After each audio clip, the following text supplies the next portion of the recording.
It didn't take much more than a bottle and 2 chairs to make a speakeasy. This is what Daniel Okrent said in his book, Last Call, The Rise and Fall of Prohibition. Today, join us for some stories. Get your own bottle, glass, or mug, and relax. This is Speak Easily, and I'm your host, Krista Stauffer. I'm going to write songs. What? When did you start writing? Were you young? Yeah, I was pretty young. What was your first song? Do you remember? Well, all right, let me get back. So I did start writing songs. Like, I moved a lot as a kid. So, Okay. I moved every 2 years or so. Oh my gosh. Military or just? Dad was in the Navy. Okay. He was in the Navy Reserve, but he was active duty. So Okay. he would move every couple years to different reserve centers. So I kind of just started playing instruments, right? So Interesting. which we didn't really have any in the house, but my aunt had a piano, and we spent a lot of time with family because I'm from West Virginia. Okay. What part? So, just all of it. The whole state, the entire state. We're bedding like ticks, like. No, I was born in Charleston, and my family's all from like the South Charleston area, and then kind of down through the southern coal fields. Okay. Scots-Irish. Very Appalachian. Coal miners. Yep. And I'm very poor. You know, and all that. Lots of big family. We got cousins. Oh, yeah. I'm probably related to everybody. In some way. Oh yeah. Do you have an accent when you need to? It comes out sometimes. It went away. Okay. It doesn't, but sometimes, especially when I get around family and stuff, or if, I used to drink a lot, and like sometimes when I would drink, it would come out more. That's the Scotch-Irish in you, then. And for some reason, it comes out when I talk to my kids. Interesting. So you parent Appalachian, then. Does it bother you when people say Appalachia? No, I don't care. Oh, see, bugs me. I did live in southern Kentucky for a year. It's beautiful. I worked with the Appalachia Service Project, and I did pick up an accent, and sometimes it rears its head. Yeah, it's actually a dialect of Victorian English. Although Victorian English sounds a little bit classier. Yeah, well, yeah, because it, kind of did all that down there in the mountains for a while. Did that thing. But that's why, like my mom is Mama, right? That's like an Appalachian title. And so she's always like, I love ye. I love ye. Yeah. Oh, I love ye, Aww. And it's like ye, like as in ye, like Shakespeare. Yeah. But it just sounds. Yeah. And there's a lot of those e's and. The people in Kentucky had a real hard time with my name. Apparently, Krista was very hard because they would ask me to repeat it. And they're like, what's your name again? Like, it's Krista. They're like, so Christy? No, Krista. Crystal? No. Kristen? Right. They're not used to that. They're not used to Krista. Like, that's. Yeah. It's like, but why? I know. It's like ordering vegetables in Germany, right? They're like, was ist das? But you have the sausage, like. Have you been to Germany? No. I haven't either. I've been to Austria, but I was 4. I don't remember very much. Right. That was a couple years ago. I have friends and extended family that have kind of base over there. Okay. And stuff. So we make a lot of jokes. Das German jokes. Well, and I'm curious about food too. Yeah. So. Are you a foodie? I'm a chef. You're a chef. I'm a chef in recession. Okay. You're going backward. Yeah. Yeah. It's kind of one of those things where like sometimes you do something and you set a goal and you do it. Yeah. Just to like be like. I did that. And that was good, and now I'm done. What do you like to cook? Like if you had to sit down with someone, like I'm going to cook. Like if I was going to make all you fine folks a meal, what would I do? What would you make? I would get like a leg of lamb. Okay. And like a side of salmon and just grill it whole. And do all that. Okay. I like rustic cooking. Like I'd totally hang a deer over fire. That sounds awesome. Like pull. Oh my gosh. That'd be great, right? I think. Well, yeah, not in here. Don't do that in here. There's like fire codes and stuff. I'm sorry to disappoint. Well, we can't do it now. Well, not now. No, because we're doing a podcast. And now they're hip. And we don't have any deer. Probably not far. Speak for yourself. You have a deer, like in the car, or? I'll never tell. Okay, I don't want to. I don't want to find out. So you started music first when you were young. Yeah. Did you play sports? Was music your thing, like your go-to? I played, I played baseball for a few years, but that was about it. When I started really learning instruments, I kind of ducked off. Okay. Yeah, I took the low road. The low road. Yeah. In West Virginia. It's a long Must have been down a holler then. Yeah, I know. What did you, so you played piano. Down a holler too. Did you jump to guitar? Yeah, so my aunt had a piano, and like we spent a lot of time there. So like I typically would just kind of just pluck around. I taught myself how to read music. Okay. That's not an easy task. Well, I didn't say I taught myself to read music well. Gotcha. But she had sheet music, and I asked enough questions to where she showed me the lines and the spaces, and I was like, dig it. And then so I didn't know key signatures or anything, so I had to like just find the ones that didn't have them. I like those better anyway. And at first, and then so I would pluck out like Little Drummer Boy and stuff like that. But like for me, I always was just drawn to sound. So, I'd just play chords with like my, just head, ear pressed up against the wood and just kind of do that. Same with guitar, I just kind of put my. Did you ever play the violin? Or try the violin? I can play fiddle. Okay. Right. Yeah.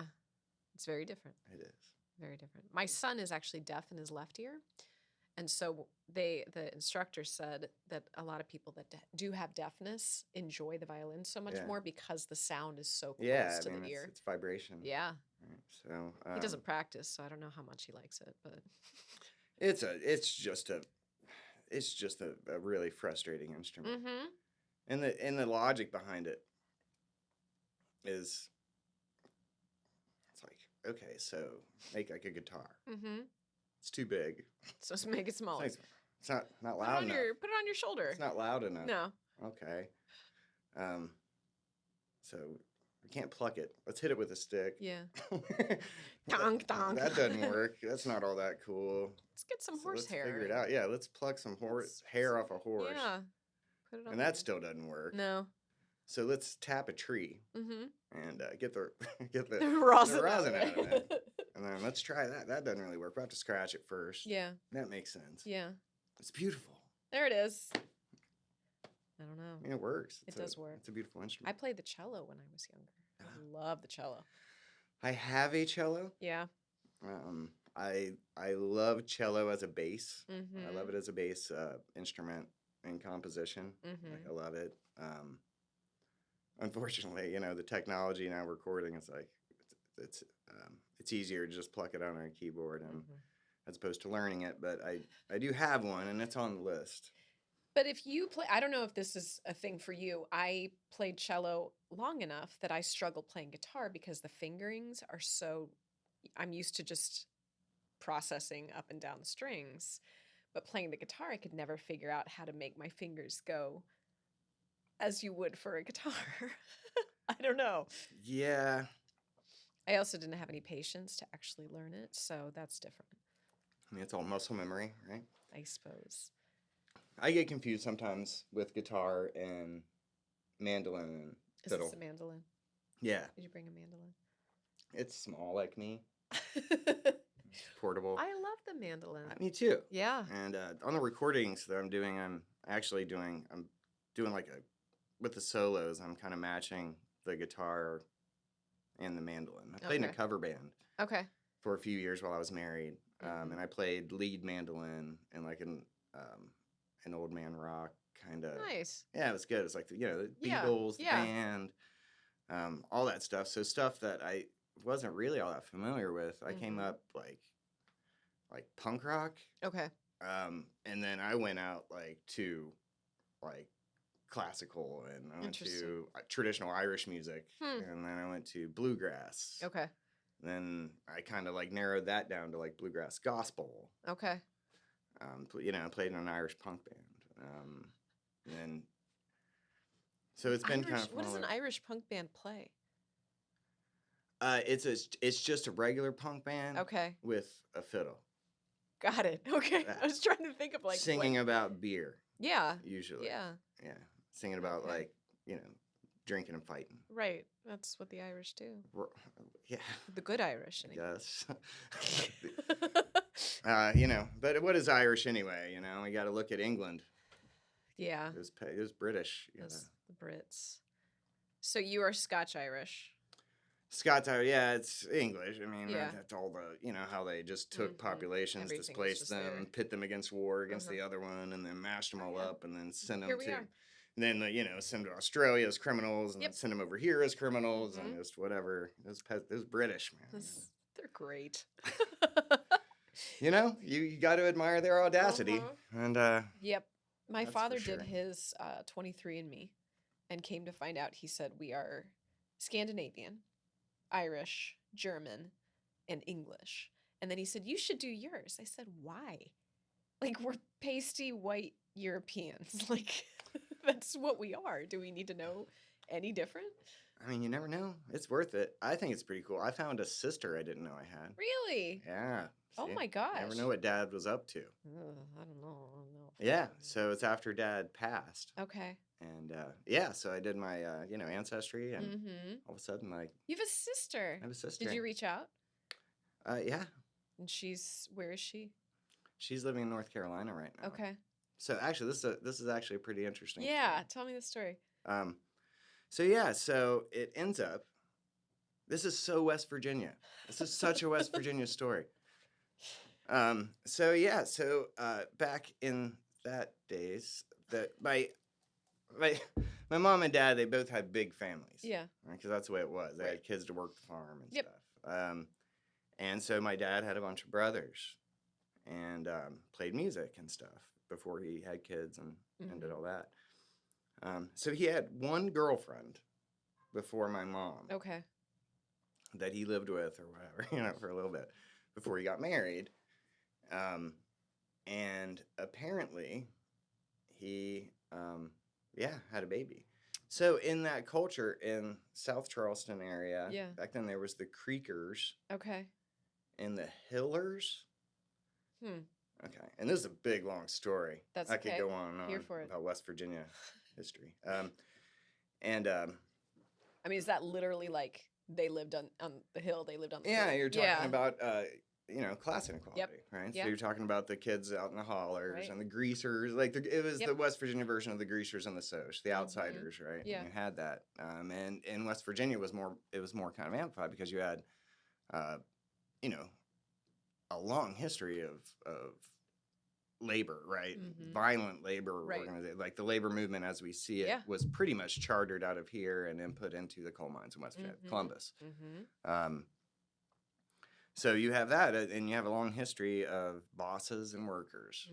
And that, of course, translated, followed through to, the social hierarchy of the town. And then, political corruption in the state of West Virginia is, I mean, you don't have to look that far.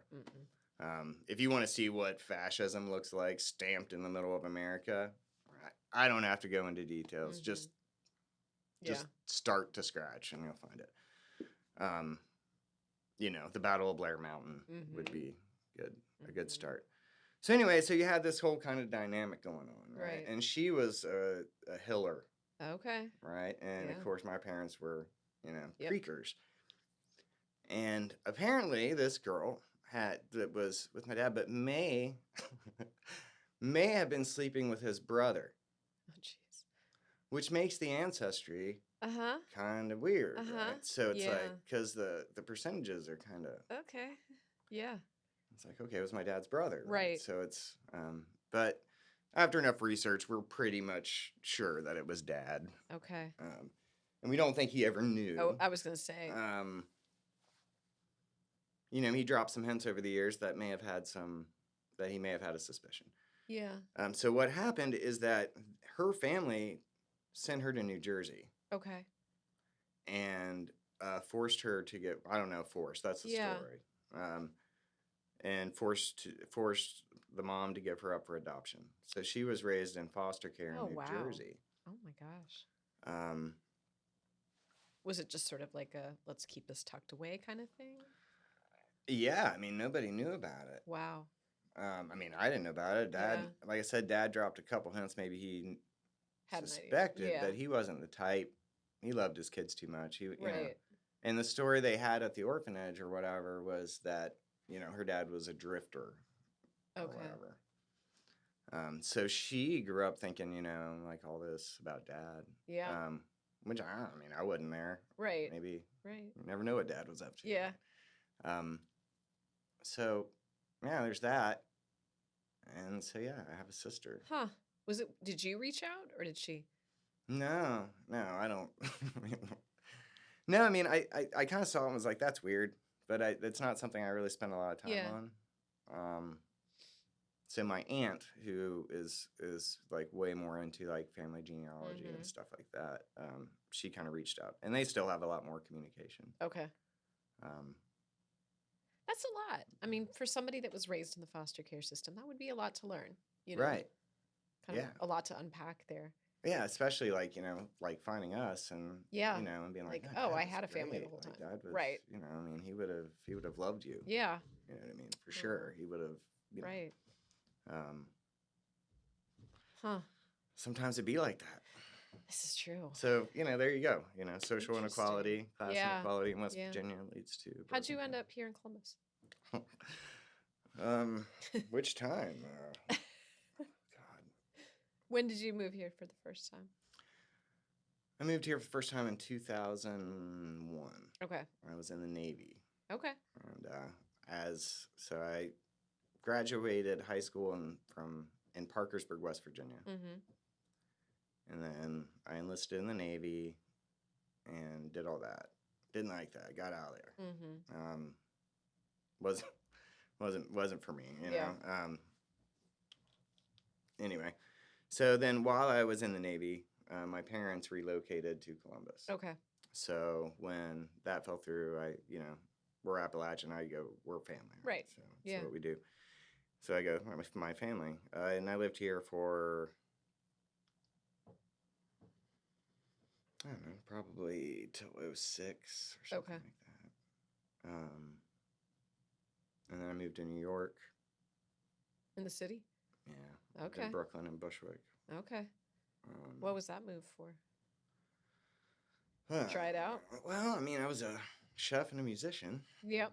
It seemed like I didn't have kids. It was like, well, I think and especially like the scene that I was kind of running with here was really volatile and, I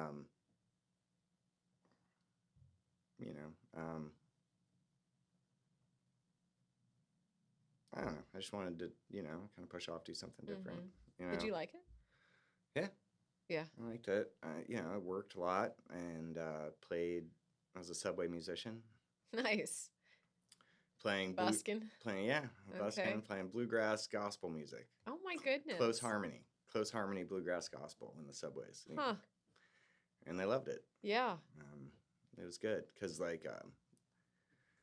the person I was singing with, I didn't really sing at the time. That wasn't. I still don't really it's not really what I. I'll never probably take on a singing part of another record again. It's just no thanks. I mean, not without voice lessons or something that makes me more confident in it. We can help you with that. So when you busk in the subway, do you just set up shop? Like, you don't have to. Well, there's a culture. Yeah. Well, you're supposed to get a permit from NYU, right? And then they assign out designated spots, and those are the spots you really want. Yeah. So that's, that's Grand Central. That's Times Square Station, and all the really big traffic areas. But, I mean, you also can just do it. So you're gonna have to tell me no. Right. And kind of the unwritten rule is that, one, you respect the other buskers, right? If I mean, it doesn't take long being out there to see, like, okay, well, this guy, the sax guy, comes between noon and 1 or 2, and that's kind of his thing on the F train or on West 5 or something. And you kind of feel it out. You make friends, and you introduce, and you get help, and you kind of get a lot of contacts that way. Because that's a whole scene, man. Right. And one of the funniest things after I moved back is that I was I just kept doing it because I moved to the short north, and so I was living down there, and there was gallery hops and all that. And so I just go play, and I'd give out CDs and and all that, and it was just crazy because like everybody I'd run into, because like I was gone for a while, it was like, oh, so this is what you're doing now, playing music on the streets for money. Yeah, it's a thing though.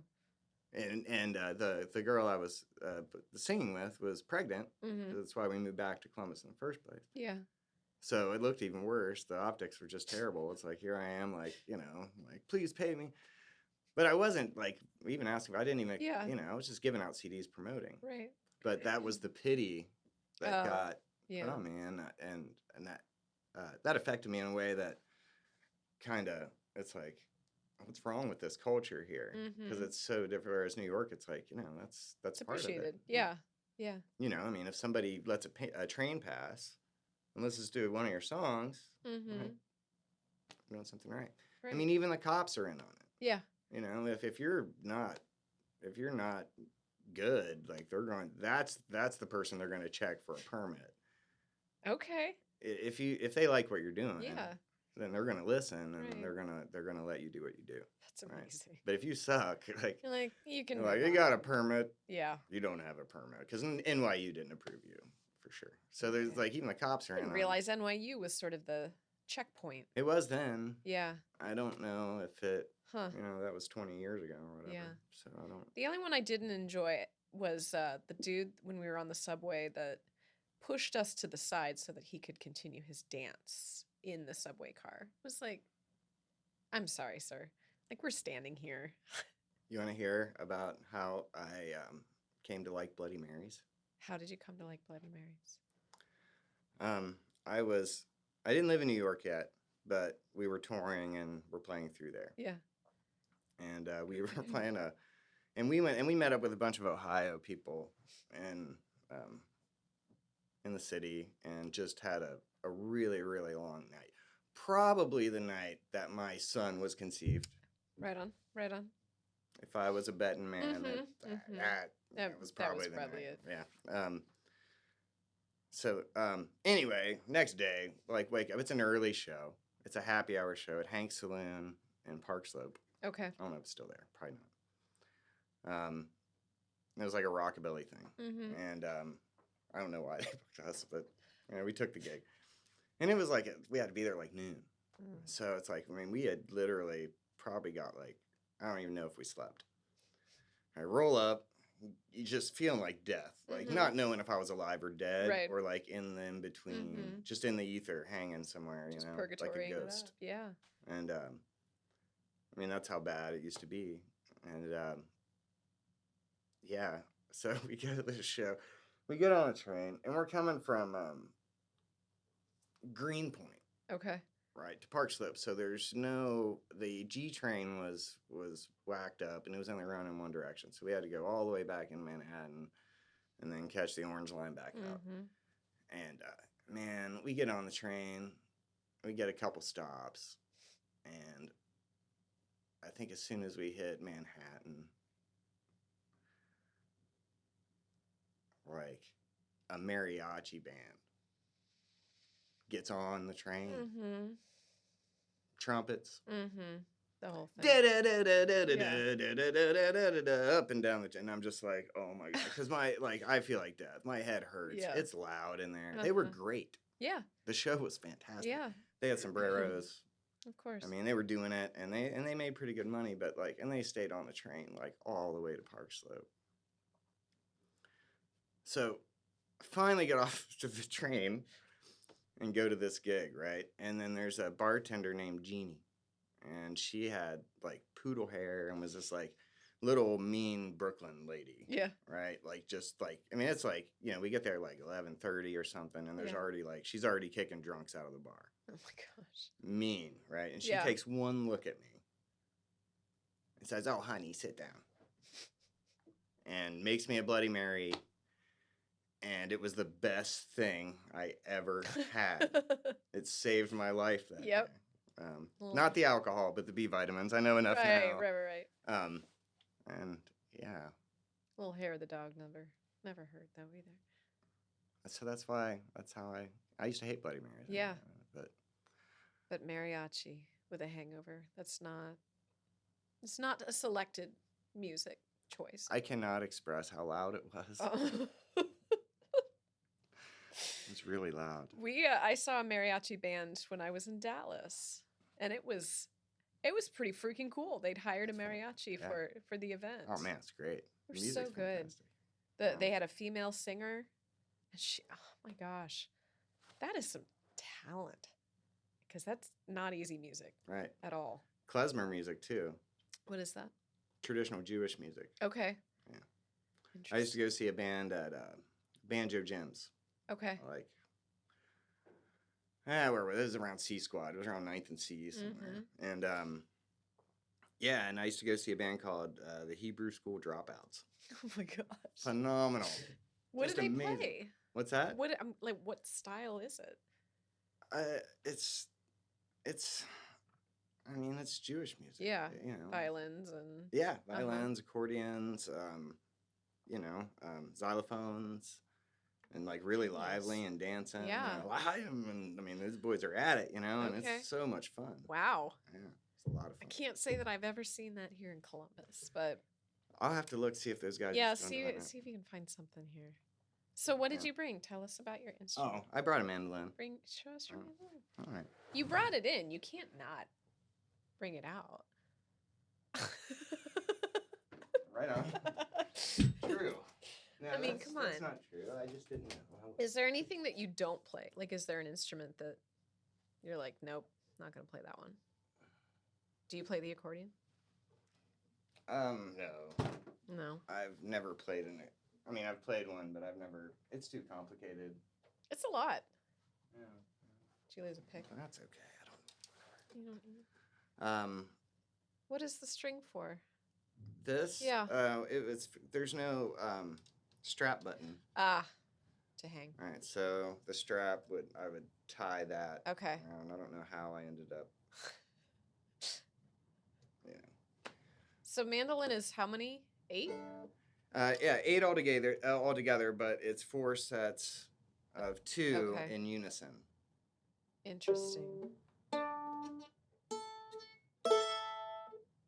Okay. So the purpose of that is to give it more volume because it's so tiny. It is tiny. So it's so cute though. Mandolin is adorable. I don't really play that much. Yeah.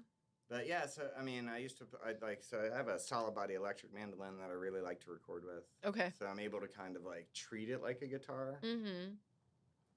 And kind of work it into like rock and roll in a way that isn't really, you don't really hear a lot. So I'll usually guitar solos on the record will be, there's not a lot of just guitar solos. Usually it's 2 different parts between so sometimes like I'll just have the mandolin doing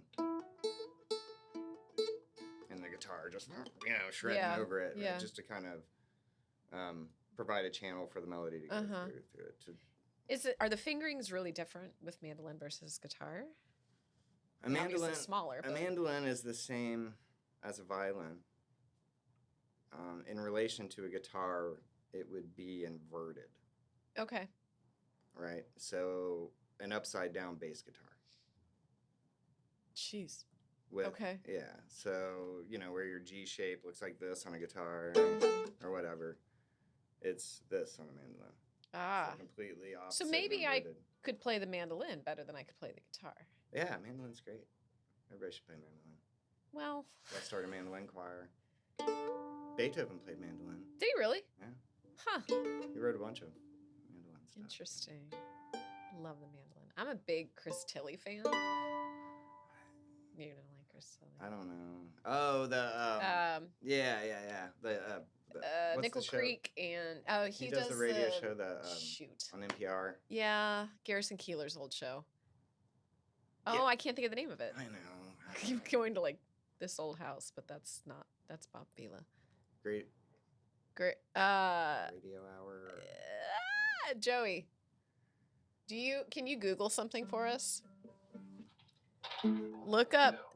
Oh, Ben's here. I didn't know Ben was here. Hi, Ben. What is the name? Chris Tilly is now the host, but it's a show that it's like on NPR. Used to be Garrison Keillor's show, and I can't remember the name of it. It was a town, like the name of the town, wasn't it? Yeah. I want to see if I can beat Google. I could try. Prairie Home Companion. Prairie Home Companion. Yay! Yeah. I did it. Chris Tilly, the marksman, right? The gun shooter. No. Wow, that guy's. No, Chris Tilly was what a in Renaissance man. He was in Nickel Creek. Yeah. And then he did. It's like anytime you hear a mandolin, it's like, oh, that's Chris Tilly. Right. He's so good. There's a it's a really goat versatile rodeo instrument if you do it right. Yeah. But it has to be you have to kind of approach it with intent because like it's not an instrument that is kind of constructed to stand out. True. It's just not. That's not what it's supposed to do. It's not what it was designed for. So, and you really didn't see it really come out until Bill Monroe. Like Bill Monroe was like the guy who was like made everybody want to play mandolin. Okay. And some would argue, a lot about him. But certainly the creator of bluegrass music as a genre, right? Like there wasn't a bluegrass genre. That was actually rock and roll. Yeah. Before then, which is beautiful, right? Because it was before there was an industry. Right. So, these guys were just hot knife through butter through, fairs and stuff like that. But what they did accomplish was what came to be helped accomplish. I think it's like the true crowning achievement of America, right? Is that it's not always pretty. Yeah. But you can take everyone from the world and you can cram them into one meat grinder. And what do you get? You get rock and roll. And as much as industry tried to hide, the cultural diversity and everything that kind of led to that genre, and have really tried to separate it ever since.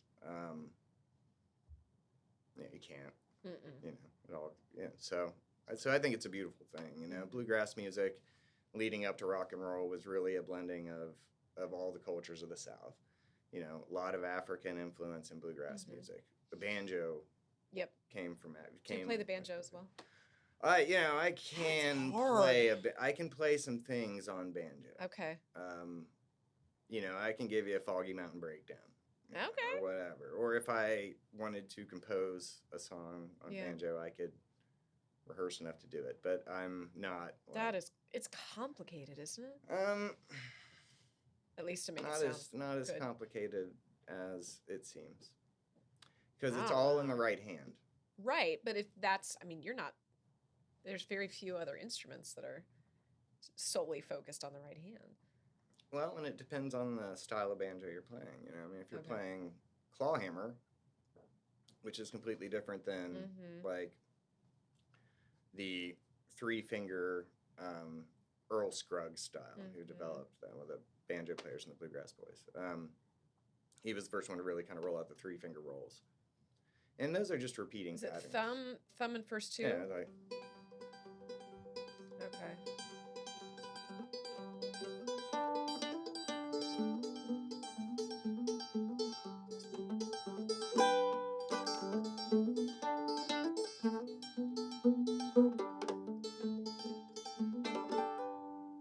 So that's a forward roll. Okay.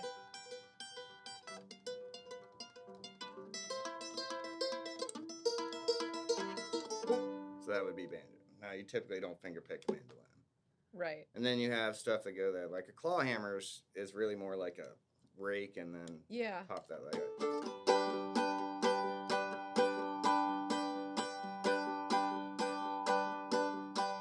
So you're doing that more more with the nail or the knuckle?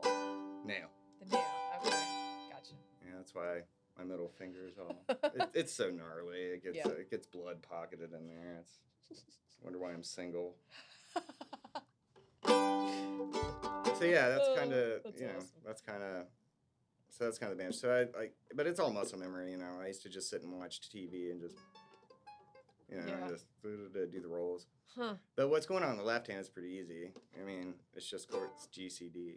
I mean, there's really not a lot going on the left. You're just kind of hitting those passing tones. Right. And just coordinating with it. And, I mean, you see the same in guitar. Like Bob Dylan did a lot of kind of, Woody Guthrie did a lot of that sort of kind of just chicken scratching. Yeah. Which really was influenced by June Carter, who, and Cash Carter. Yeah.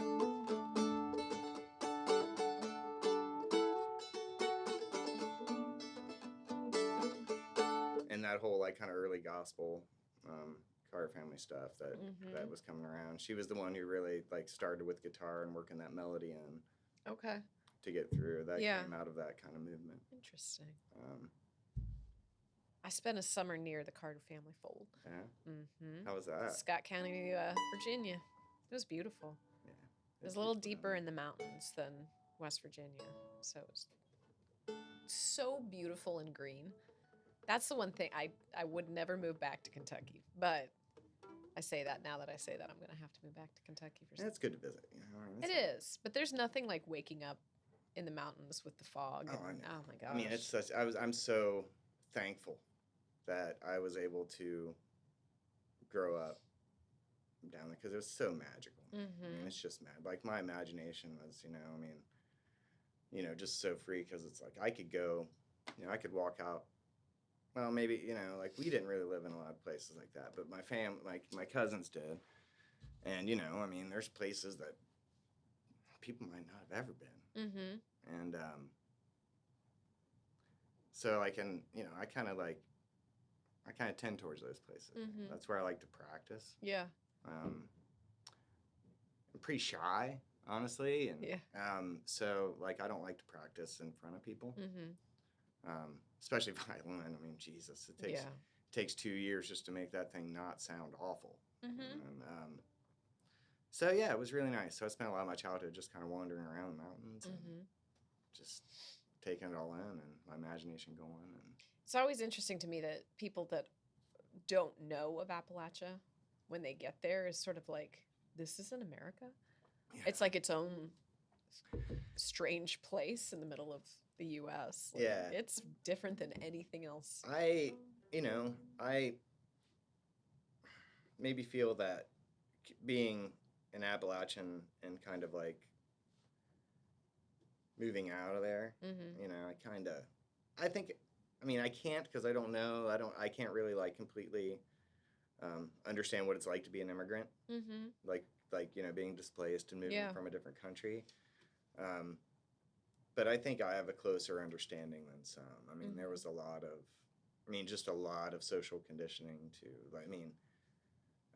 to overcome. That was a big challenge for me as far as getting over that culture. And it's not always pretty. It's poor. Right. It's a very depressed. There's wonderful people down there. And, right. But, there's not a lot. A lot of the industry's gone. And that's Rust Belt wide. Yeah. But fortunately, I've been talking to people that, we got eyes on that. And the people are looking at that and they're working at that as far as reaching out to the Rust Belt. And getting, really especially empowering the creatives and trying to engage them to take advantage of the opportunity to develop their own economies in the way they want to. Because if something isn't done, most of those towns are going to grow over. Absolutely. They're just going to cease to exist. And that is what it is. I mean, that could be considered progress if you look at the history of how that state was developed, and when you realize that all the towns are work camps. Yep. I mean, the Native Americans didn't really live there. I mean, that's where they ran to when they were running, but like they didn't think that was really a place to live. Why? That was considered the commons. Right.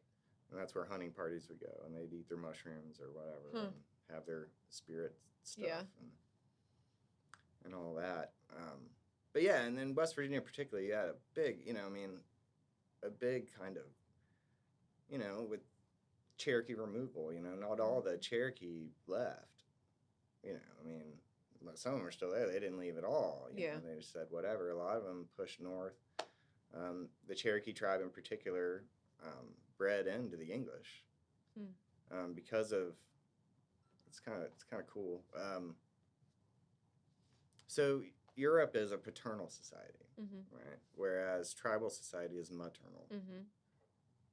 So to the Cherokee, they won. They just have to wait because for every child that was born of a Cherokee woman, that was another Cherokee. English saw it different. Yeah.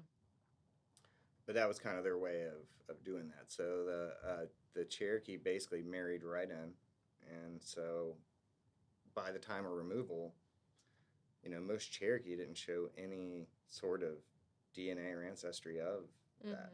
But to the tribe, that doesn't. Right. Which tribe? Yeah. Because you have it all split up depending on when they were removed and all that. You're a history buff. Yeah. Oh, yeah. I could go on and on. You really don't want to get me on a rabbit hole. Are you a researcher? I am a slave to independent study. Okay. That's a great thing. Keeps your head full of interesting things. Well, these days you gotta. Yeah. You gotta make sure you're not fighting for the wrong team. That's true. It's very true. So yeah. Very cool. I'm sorry, I was kind of tangented. I forgot what we were talking. I don't know. This is how we roll, man. That's how we roll. All right. That's how we roll. Cool. We plan this out. I ask you 85 questions on my list over here, and we go from there. And I gave you all my stock prepared responses. Yeah, you did really well with that. I'm glad we chatted for all that time ahead of this, so we knew what to do. Are you playing anywhere soon?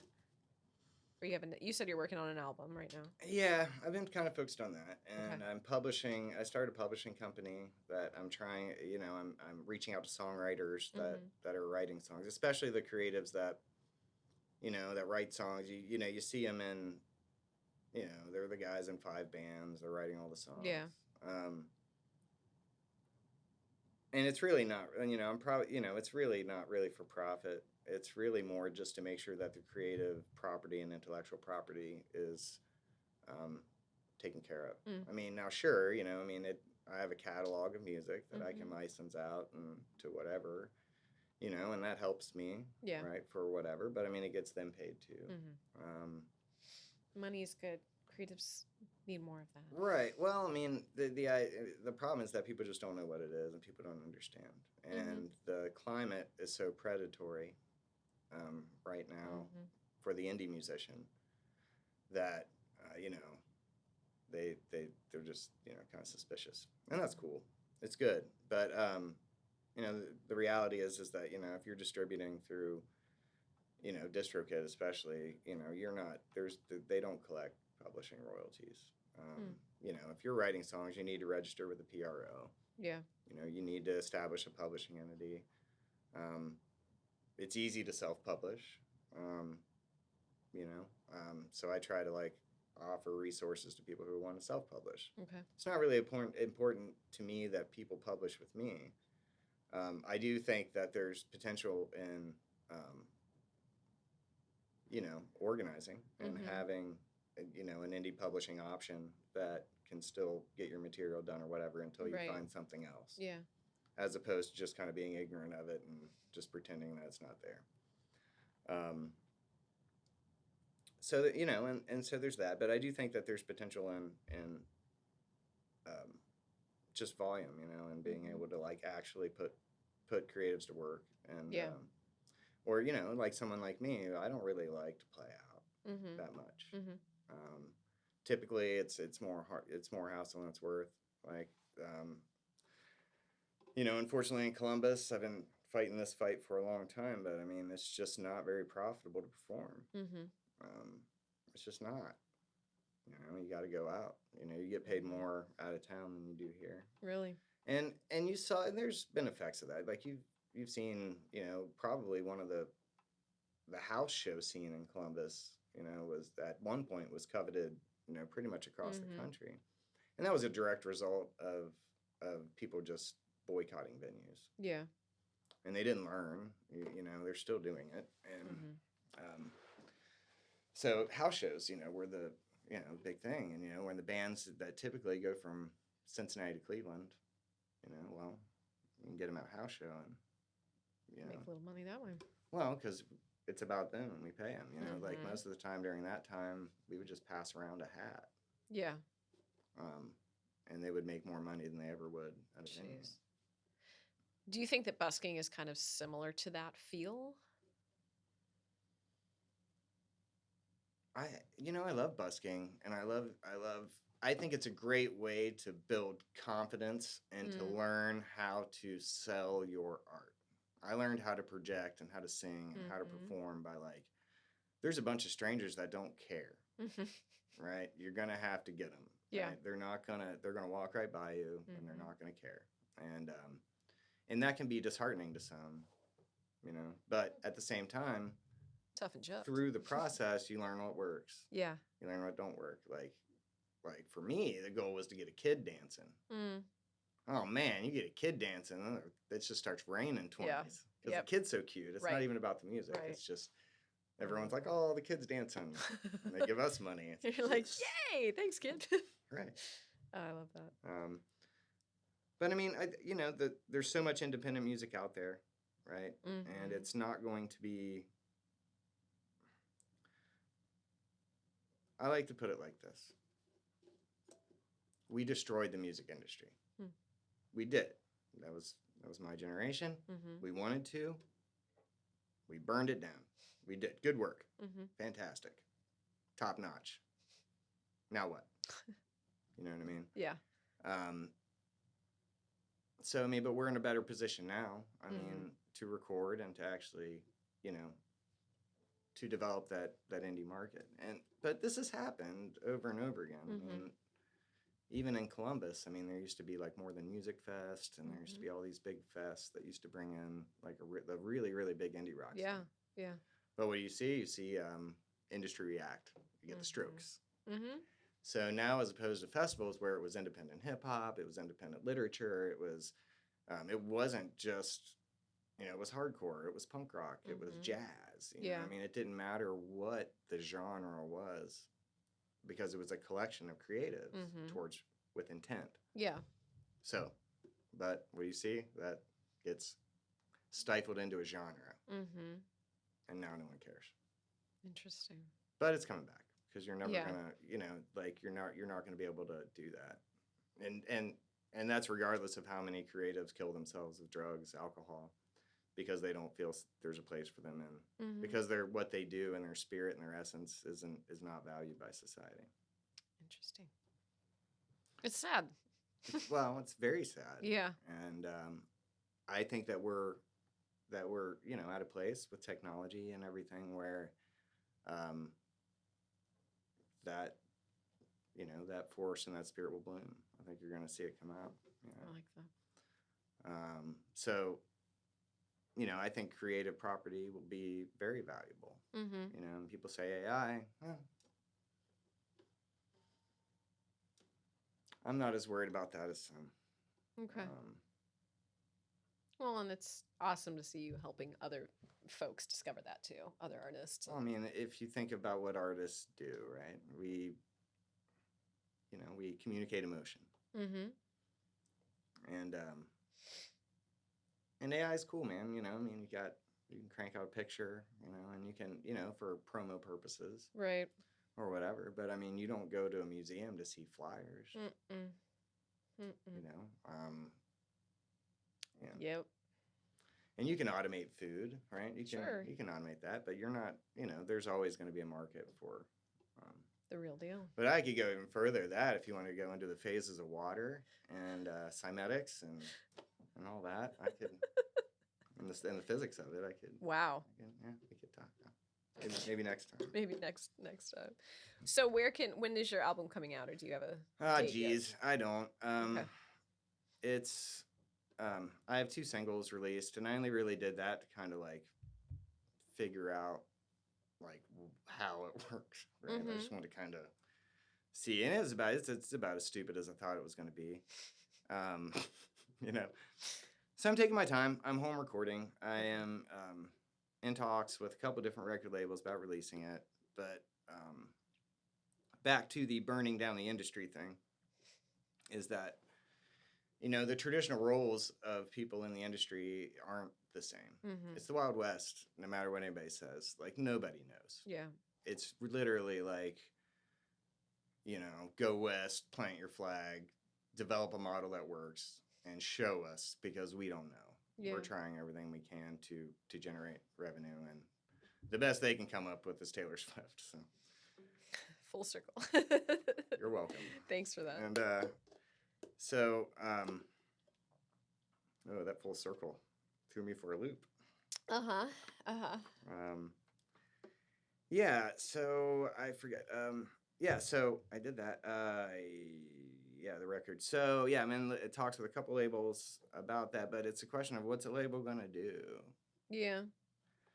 So what I'm running into is, and there's labels doing good things, but the definition and the role of a record label has changed.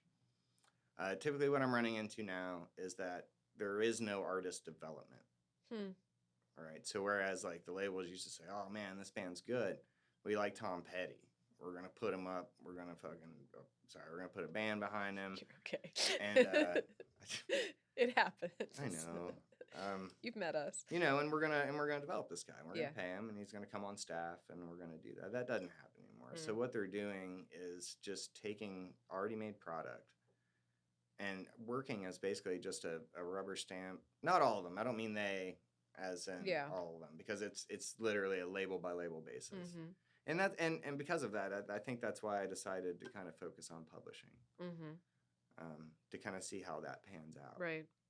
Because right now, I mean, what I'm running into is, there's no money, and you need to have a product that is it technically whatever. There's a slurb.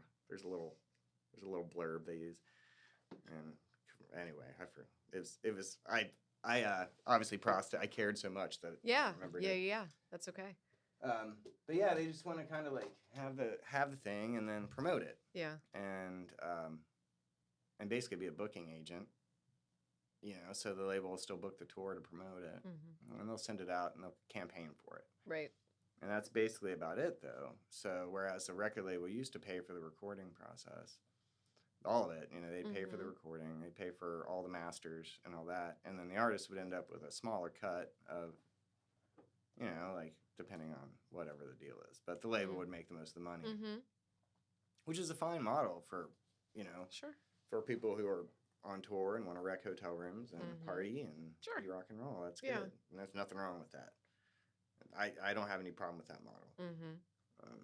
But now it's like the cut really isn't changing. But, you know, they don't want to put up any of the money. Yeah. And with the market being so saturated with unorganized independent art, the leverage is there for them to pull it off. Yeah. So, you know, it's like, you know, you got millions of songs of Spotify every day, you know what I mean? So a record label can just be someone who says, these guys, and that's all they have to do.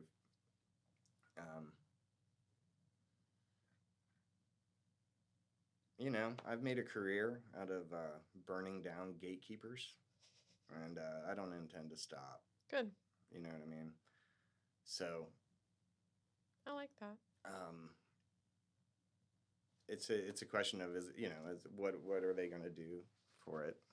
What are they going to do for the record? And are they actually going to care, or is it just going to be like, you know, they make money and I get like, you know, whatever, you know, and so I don't know. So it's delicate right now. So I'm not really rushing it. I'm taking my time. I'm recording it myself and tracking it out. And then, yeah, that's kind of where I'm at with that. Where can people find you if they want to learn more about you? I mean, obviously. Right here. Right here. Krista. Right here. Don't try to find me. Okay. We won't. But you're on the socials and all that good stuff. Yeah, I'm on socials, yeah. Yes. I got all that. So, yeah, you can, it's spelled under Mike Wilson, Mm-hmm. Mike apostrophe S. What's the apostrophe S for? The ownership of the Wilson. I'll have to ask the ownership. Okay, I will. No, that was a typo on a flyer. And it stuck. And I was like, that's kind of fun. Because it's like Mike Wilson, it's like, there's a lot of us. It's fairly common. Yeah.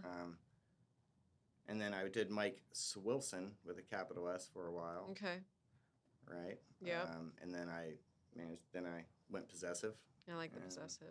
So, and a lot of people just think it's a dick joke. Maybe it is. Sure. I didn't typo it. I just decided to keep it. I like that. Very good. So, yeah, marketing isn't my strong suit. That's okay. You don't have to be good at everything. Yeah, I mean, I'm not really I'm more comfortable promoting other people. Yeah. Because I think that, I think a lot of the problem is, everybody wants to kind of build their own empire, Mm-hmm. And when you get to the nuts and bolts of it, if you're writing the music, you're arranging the music, you're putting together the band, and keeping them in line, and that's a lot. Mm-hmm. I mean, maybe not all bands, but some bands, that's for sure. That's a lot. Yeah. Just keeping them healthy, mm-hmm. And alive, it's a thing. And so then on top of that, you want to produce the record, you want to make the video, you want to direct the video, of course, you want to have that, you want to be the booking agent, you want to book all the tours yourself, you want to produce the record, you want that producer credit, right? And you want to self-publish, and you want to start your own label now. And so, and it's the same story, and you see that, and that's how people burn out. It's a lot. But the question is how do you communicate that to a bunch of people who want to build their own empire? When the reality is that there's plenty of people here to work and get behind good art, but there's a separation here for some reason. Interesting. You're breaking it down. I like that. To be honest, I don't really think much before I speak. That's okay. So it's really like, it's okay to have a publisher. Mm-hmm. With the market and its state, it's good to have a team. It's good to have specialists that do that. You're going to get better art. Right. That know what they're doing. And that's the problem. And that's what's been happening. And I've been guilty of this too. I mean, I look back on my music career and, it used to be a lot harder to record. I'll give it that. But, I played a ton of shows. Mm-hmm. I didn't really produce anything profound. Yeah. Or, anything like that. I was too, there was too much going on. Trying to do too much. So to step it out. So, I'm trying to use this record as a catalyst to get people involved in different roles and really start investigating and really setting up a model to get everybody paid, to get everybody to work. Yeah. Thank you for that. Well, there's a quote, and I don't know who said it, but, those who seek pleasure, right, lack a sense of meaning, right? So what you have is that creatives that are unfulfilled, they don't, so what do? That meaning isn't fulfilled in them. Mm-hmm. But that's a part of their soul. Yeah. That's not going away. They're going to try to kill it. Mm-hmm. So you end up with a bunch of really talented people and a bunch of wonderful art buried in their own individual holes. Mm-hmm. And I think I've seen the best of my generation, some of the best songwriters I've ever, encountered in my life, and whatever, they were sad, depressed, unappreciated, undervalued, taken advantage of, told that what they were doing wasn't real. They were childish. Grow up, get a real job. You're doing it wrong. And, there's an element of truth to that. You can't blame parents for being real. Right. It takes what it takes to survive in this society. Because that's the way it's been. I focus on where it's going. I like that. Right? Yeah. So, and to do so, because the people that ruined the industry last time, they're busy. They're busy putting the same model back up. And just look at what the major labels are putting out. I'm not going to bring names in, but you know who you are. And, it's just not about the art, man. Yeah. They got a formula. Right. They've learned how to trigger the brain candy, and they're just hitting the button. Yep. Yeah. And people are moths to the flame. Well, keep doing what you're doing. I certainly It makes my heart happy to hear that the creative spirit is being nourished. And that's my jam as well. So Schumann Resonance is off the hook right now. I'm just saying. All right. Probably the Super Bowl. Oh yeah. Or Taylor Swift. Once again, full circle. I mean, I'm sure she listens to the podcast. I wonder if she's an interdimensional being. I don't think so. Well, I mean, they exist. Yeah, but she's hiding. That would be a lot of hiding that. Well, I only bring it up because I saw on the news this Congress lady coming out of this meeting talking about UAPs and UFOs and stuff. And, the reporter was like, so tell us about the aliens. Because, there's aliens. We know that, right? Sure. That's real. People don't talk. People are scared. And they said, no, they're not aliens. They're interdimensional beings. On the news. It was real brief. That was all she would say. So they referred to them as interdimensional beings. Okay. So, I mean... I haven't met any. I don't know. Unless the government's lying to us. Probably. That you know of. That we know of. Come on, man. Benjamin Franklin, USA all the way. I am one of those beings, actually. Probably. That would actually explain a lot about you. Just ponder on that. Okay. We will. Me and Ben go back a lot longer than you guys know. Now I'm worried. Countless eons. Yes. Oh my gosh. Don't be afraid, Krista. A bunch of nerds. Don't be very afraid. No, I already am. That's very, very well set in place. Mike, thank you so much for coming. Oh, yeah. Thanks for playing, too. Oh, I know. Glad to mandolin. teach people about banjo picking on a mandolin. I love that. That's cool. Maybe you can teach me. I I'll give you I love vocal it. lessons in I love- exchange. How's that? I am down. Okay. I'm into it. Well, thank you for I'm a coming terrible too. singer, It's okay. but I'm We'll get there. confident. I'll yell. Okay. Yeah. Let's do it. All right, let's do it. Right now. Right now. Well, not right now, but Ah! It's my new song. thanks for listening. Called Ah! Be on your Spotify.